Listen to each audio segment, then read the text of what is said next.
एक सोच जिससे बदल जाती है जिंदगियां, एक उम्मीद जो बदल देती है ना को हाँ में, एक विश्वास जिससे पाकर होती है हर मुश्किल आसान। ऐसी ही शख्सियत से हम करवाएंगे आपकी मुलाकात, जिनके सफर को करेगा हर कोई दिल से सलाम। देखिए मीरा भाईंदर की शख्सियत से मुलाकात प्राइम टाइम शो में, सिर्फ उज्जवल भारत न्यूज पर।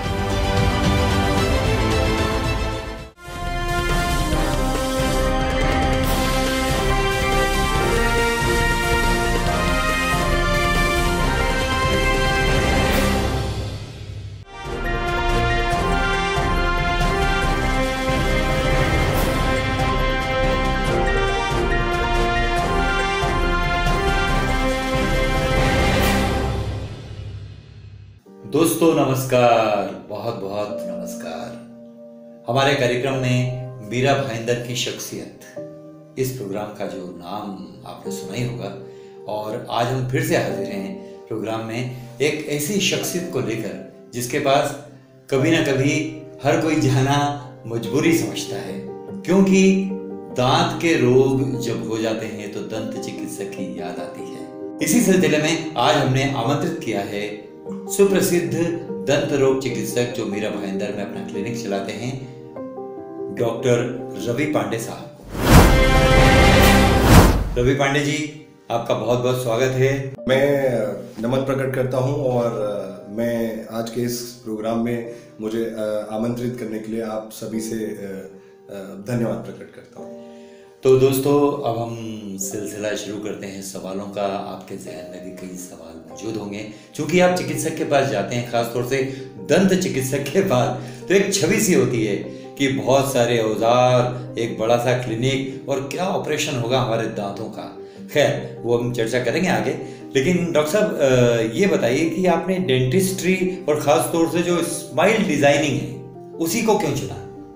ठीक है, तो जब मैं अपनी 10वीं और 12वीं कक्षा में पढ़ाई कर रहा था, तो क्रिएटिविटी, स्केचिंग करना और इस तरह की चीज़ें करना मुझे बहुत पसंद था। और वहीं से मुझे पता चला कि डेंटिस्ट्री जो है वो एक आर्टिस्टिक अप्रोच है। इसके साथ साथ मुझे ये भी चीज़ पता था कि हमारे फैमिली बैकग्राउंड में पहले कोई डॉक्टर नहीं बन पाए थे, तो मन में एक इच्छा थी कि डॉक्टर बन के अपने परिवार का, अपने समाज का नाम रोशन करना है। सो डॉक्टर बनना और डेंटिस्ट बनना कि क्रिएटिव होके हम काम कर सकेंगे। एंड मैं ये कहना चाहूँ कि अगर डॉक्टर बन के नाम ऊंचा हो रहा है, क्रिएटिव होके हम कुछ अच्छा करें और हमारे काम से अगर लोगों के चेहरे पे मुस्कान आ रही है, उनके जीवन के, उनके दांतों के तकलीफों को हम दूर करके उनके चेहरे पे अगर हम मुस्कान दे रहे हैं, तो ये जो चीज़ थी ये मुझे बहुत आकर्षित की और इस वजह से मैंने डेंटिस्ट्री और उसमें स्माइल डिज़ाइन को चुना। क्या बात है भाई। देखिए, जिंदगी है, रंगीन है, लेकिन कई बार इसकी कालिख को भी हम डिज़ाइन कर दें तो वो भी उभर कर उजाला हमें देती है। अक्सर जब डेंटिस्ट की बात आती है, जैसे शुरुआत में मैंने कहा था आपसे कि दिमाग में आता है डॉक्टर के पास जाना है, अरे यार डॉक्टर तो लूटते हैं। आप क्या कहेंगे? इस चीज़ पे मैं ये कहूँगा कि लोगों को अपनी धारणा नहीं बनानी चाहिए कि डॉक्टर लूटते हैं। हम में से बहुत सारे ऐसे लोग होंगे जिन हर किसी का बिलीफ जो होता है वो अलग होता है। हम ऐसे भी लोग देखेंगे जो बचपन से लेके अपने 60-70 साल की उम्र तक में भी न जाने कितने बार वो डॉक्टर के पास जाते हैं, अलग अलग डॉक्टरों के पास, लेकिन उनका एक्सपीरियंस जो होता है वो डॉक्टर के पास बहुत अच्छा होता है। डॉक्टर लूटते हैं, ये चीज़ कहाँ से आई? ये इसकी शुरुआत यहाँ से हुई कि जब हमें कोई तकलीफ होती है और हम उसको इग्नोर करते हैं, और वो तकलीफ जब बहुत काफ़ी बढ़ जाती है, काफ़ी सीवियर स्टेज पे पहुँच जाती है, और तब हम अगर डॉक्टर के पास जाते हैं तो वो उस तकलीफ का जो इलाज है वो बहुत ही एक्सपेंसिव हो जाता है, खर्चीला हो जाता है। और ये खर्चे को सुन के कुछ पेशेंट्स जो होते हैं वो फ्रस्ट्रेट हो जाते हैं। कुछ लोगों के पास डेंटल या इंश्योरेंस नहीं होता, जिससे लोगों को अपने जेब से वो पैसा भरना पड़ता है जी।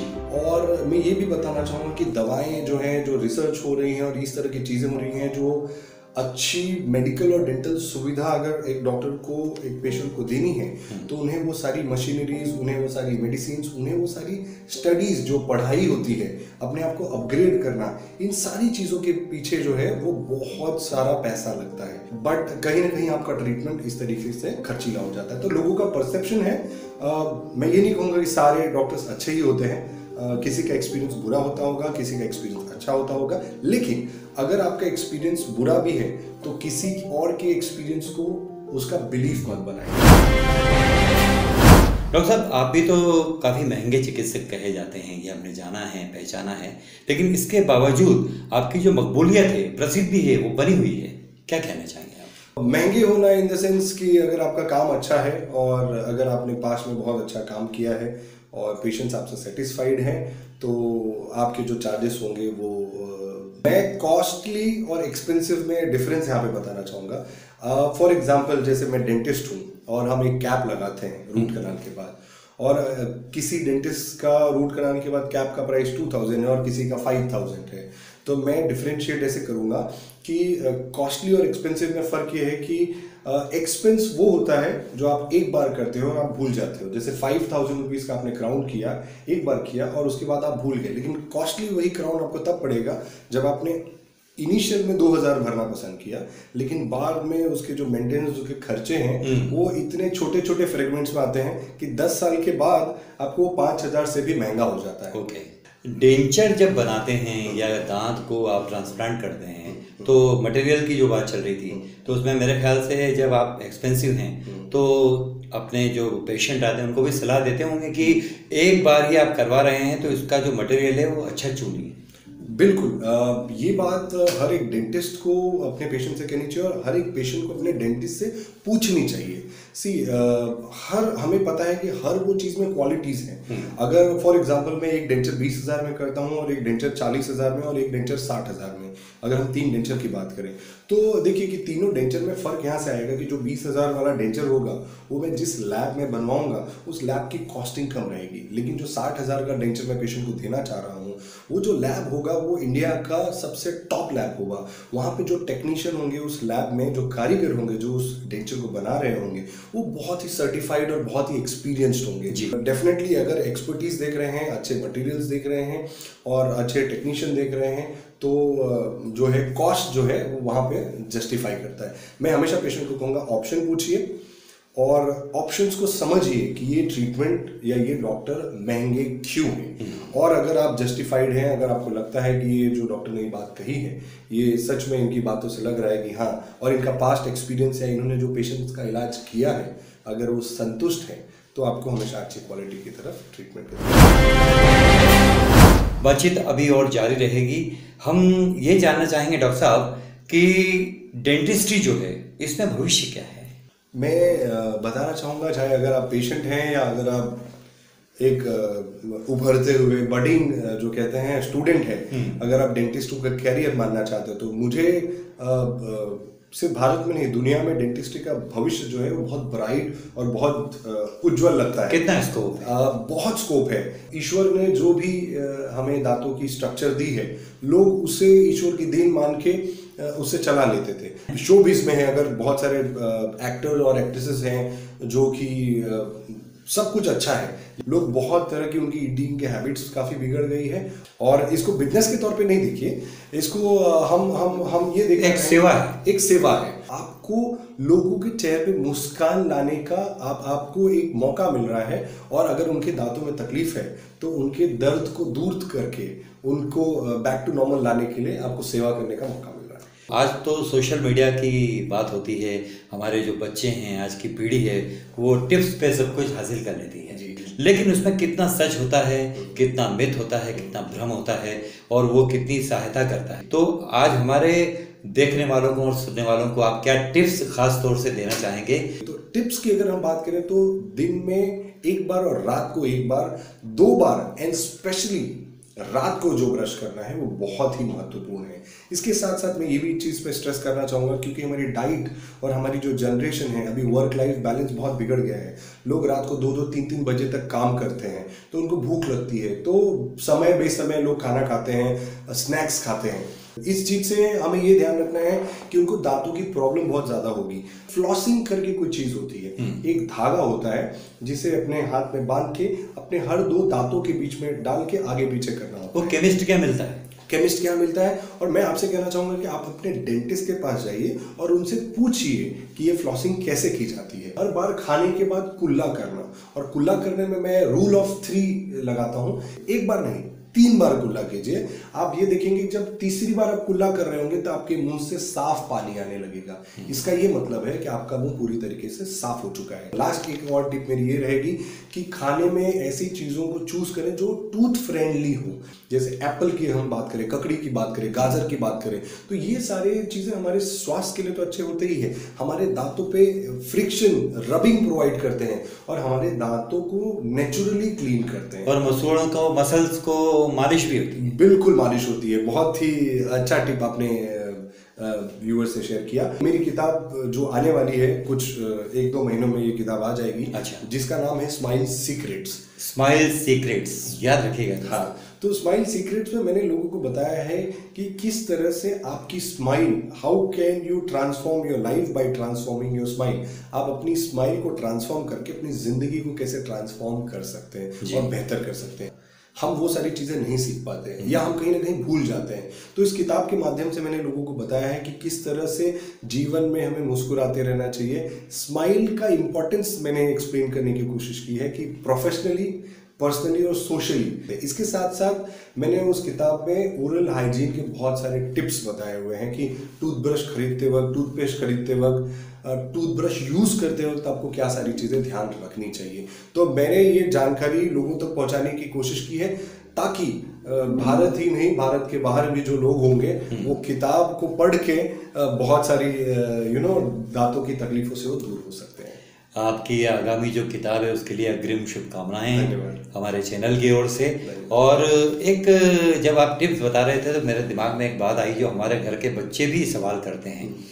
उनको जब भी कहा जाता है कि 6 माह हो गए हैं, डेंटिस्ट के पास चलते हैं, चेक करवा लेते हैं, वो बोलते हैं नहीं नहीं, हमने तो ये पढ़ा है कि डेंटिस्ट के पास जाने से और दांत हिलने लगते हैं। तो ये क्या मिथ है? डेंटिस्ट के पास जाने से या चेकअप कराने हाँ, अच्छे खासे तो हैं। हाँ, तो फिर क्यों जाए? हाँ, एक्चुअली क्या होता है, जो क्लीनअप होता है, जो डेंटल स्केलिंग हम कहते हैं, क्लीनअप कराने के बाद लोगों का मिथ बनता है कि दांत कमजोर हो जाते हैं। तो डेंटिस्ट पीरियोडिक चेकअप के लिए बुलाते हैं, पीरियोडिक क्लीनअप किया जाता है।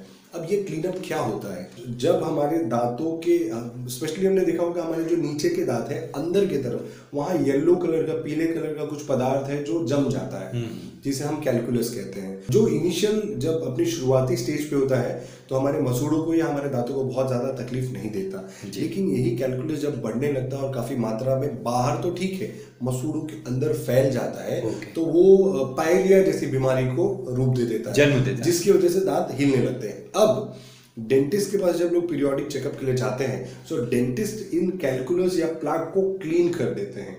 आपके दांत में कुछ ऐसी चीजें थी जिसे आपकी जीभ को आदत पड़ गई थी और एक कंसिस्टेंसी थी। जब डेंटिस्ट ने वो चीज निकाल दी है तो आपको गैप फील होने लगा है। तो दांत कमजोर नहीं होते, बट एक गैप फील होने लगता है जो कि 3-4 दिन में या 1 हफ्ते में वो सॉल्व हो जाता है। एक चिकित्सक को चुनते समय, खासतौर से डेंटिस्ट के पास जाते हैं, तब की बात आपसे करते हैं, तो एक टेंशन तो होती है कि यार थोड़ा सा दर्द है, जाएं ना जाएं, सरसों का तेल लगा लें, ठीक हो जाएगा।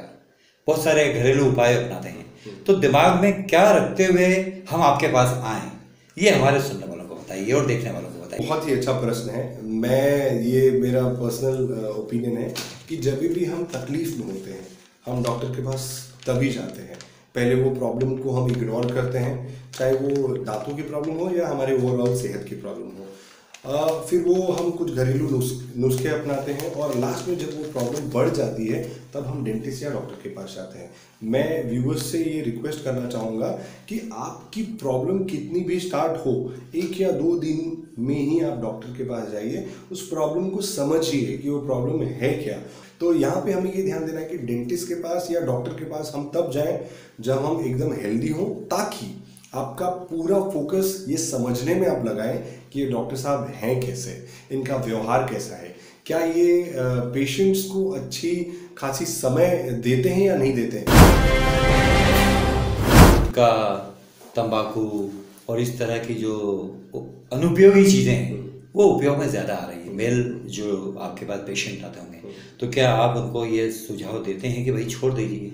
तो हमारे सुनने वालों को, देखने वालों को आप ज़रा बताइए कि कितना नुकसानदायक है। मैं ये उन लोगों से कहना चाहूँगा जो लोग गुटखा, सिगरेट या इस तरह की चीज़ों का सेवन करते हैं कि आपको ये चीज़ की जानकारी नहीं होगी कि जिन लोगों को मुंह के कैंसर या जीभ के कैंसर हुए हैं, वो कैंसर होने के बाद जब उनकी सर्जरी होती है, उस दौरान जो उनके माइंड पे, जो उनके परिवार की मेंटालिटी और साइकोलॉजी और जो फाइनेंशियली उनको जो डिस्टर्बेंस होता है वो बहुत ही बुरा होता है। तो आप सभी से निवेदन है कि जो लोग कर रहे हैं, आप अपना तो डेफिनेटली सोचिए, अपने बच्चों का, अपने माँ बाप का, अपने भाई और अपने बहन के बारे में सोचिए। मेरा यहाँ पर एक क्वेश्चन दिमाग में जन्म ले रहा है कि जो रिव्यूज आते हैं, समीक्षा आती है, वो कितने फेक होते हैं और कितने निगेटिव जो होते हैं वो जानबूझ के डाले जाते हैं। रिव्यूज जब आप चेक कर रहे हो तो आप देख लीजिए कि जो पॉजिटिव रिव्यूज हैं उस नाम का, जैसे हम डेंटिस्ट हैं तो मेरे सारे रिव्यूज जेन्युइन हैं कि ये सारी चीज़ें पेशेंट को अट्रैक्ट करने में काम आती हैं। अल्टीमेटली जो काम आता है वो आपका काम, वो आपका वर्ड ऑफ माउथ है। सब एक बात और यहाँ पर उभरती है कि बिग सेटअप, ये जब दिमाग में आती है बात, तो दिमाग की जो बिजली है कौंधती है कि यार डॉक्टर पांडे का क्लिनिक है, वहीं चला जाए, या बाजू में 4 माले का दंत चिकित्सालय है वहां जाया जाए। क्या फर्क पड़ता है? यह मेंटेलिटी क्यों है? देखिए, आजकल आज की जनरेशन जो है वो एम्बियंस पे ज़्यादा जाना चाहती है।